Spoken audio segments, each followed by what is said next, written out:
Hello दोस्तों, नमस्ते। तो मेरा नाम कृषु है। तो मैंने बनाया एक देसी स्टाइल लिट्टी चोखा, जिसको बनाने के लिए मैंने लिया था बैंगन। बैंगन को मैंने अच्छे से धो लिया। उसके बाद धोने के बाद मैंने उसमें तेल लगा दिया। तेल लगाने के बाद मैंने उसमें चीरा लगाया चाकू से, क्योंकि चीरा आप सोच रहे हैं कि चीरा क्यों लगा रही है? तो चीरा मैंने इसलिए लगाया कि इसमें देख रहे हैं कीड़े तो नहीं है, और कीड़े के साथ साथ मुझे कुछ और भी करना है। तो देखिए हम क्या करेंगे इसमें। तो मैंने इसमें भर दिया मिर्च। तो देसी स्टाइल है, तो देसी स्टाइल को चोखा बन रहा है तो मिर्च तो भरना ज़रूरी है। तो उसमें हम एक-एक करके सारी मिर्च को, जितना हमें चोखे में मिर्च चाहिए उतना हम मिर्च उसी में भर देंगे। हम कच्चा मिर्च अलग से नहीं डालेंगे।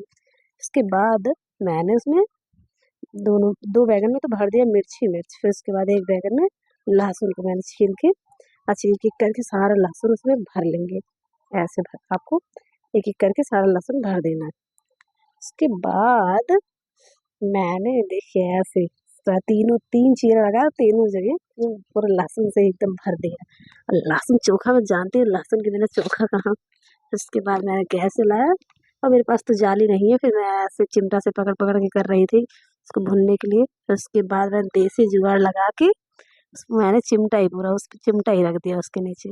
फिर उस चिमटा पे मैंने बैंगन को रख दिया, फिर वो बड़ी आसानी से हो गया।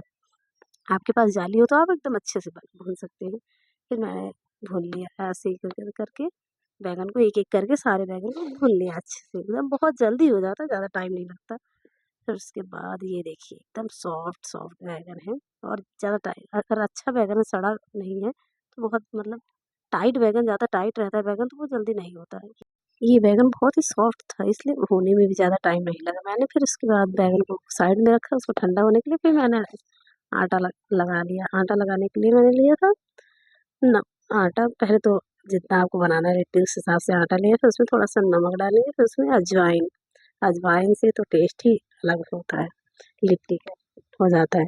फिर उसके बाद उसमें हम रिफाइंड ऑयल, आप चाहे तो घी भी डाल सकते हैं। फिर मैंने रिफाइंड ऑयल डाला था, मेरे पास रिफाइंड था इसलिए मैंने रिफाइंड डाला।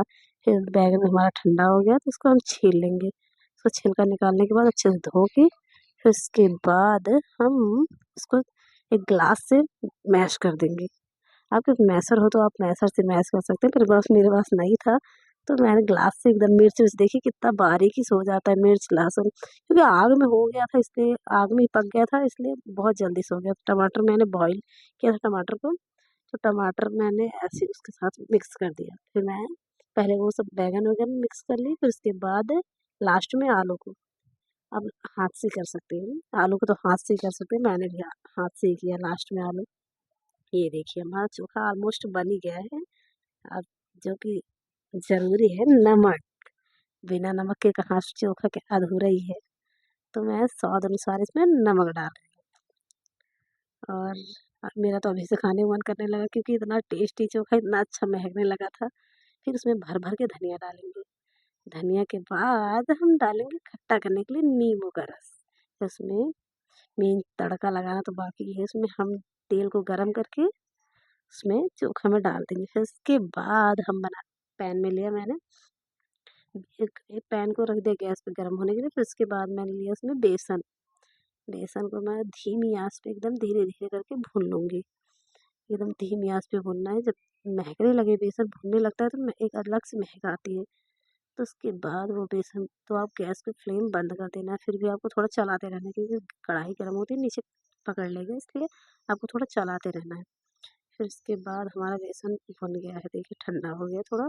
तो मैंने उसको एक प्लेट में ले लिया, जिसकी मैंने लिया उसमें अचार का मसाला थोड़ा-सा और नमक। फिर उसके बाद बारीक कटी हुई अदरक, अदरक से तो फ्लेवर ही अच्छा आता है उसका, अलग ही फ्लेवर। फिर उसके बाद मैंने 2 मिर्च बारीक कटी हुई, थोड़ी-सी प्याज़ आधी काट लेंगे बारीक एकदम। फिर उसके बाद उसमें हम नींबू का रस डालेंगे, नींबू निचोड़ देंगे आधा।